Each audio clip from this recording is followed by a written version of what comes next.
இந்த பாருங்க, இதுக்கு மேலே இருந்து இப்படியே இறங்கி வந்து தான் இதுக்குள்ளே இந்த ஆறு மாதிரி பெரிய அருவி ஓடிக்கொண்டிருக்குது.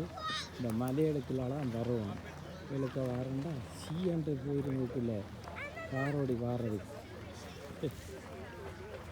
எப்படி இருக்குன்னு பாருங்க. நான் குளிச்சுட்டு வேறு லெவலில் இருக்கணும். இப்போ இதுதான் சொர்க்க பூமி இவளுக்கு. இதுக்கு அந்த லெவல்லாம் இருக்கணும். பாருங்க, தண்ணி எல்லாம் பாருங்கள் நல்ல மாதிரி இருக்கும். தண்ணியெல்லாம் சொன்னால் வேறு கலரில் இருக்கும். தண்ணியெல்லாம் பாருங்கள். இப்படியே இந்த மலை உயரத்தில் இருந்து இறங்கி இறங்கி இறங்கி வந்து இப்படியே இருக்கு வந்தாச்சு. இறங்கி வந்தாச்சு போய்க்க தான் நிச்சயம் இருக்கு.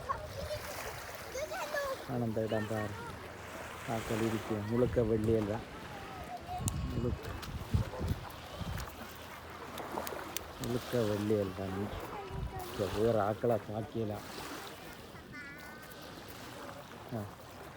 இது ஃப்ரான்ஸ். இது சுவிஸ். இந்த போர்டரோடு இருக்குது. ஃப்ரான்ஸ் அப்படி இருக்குது.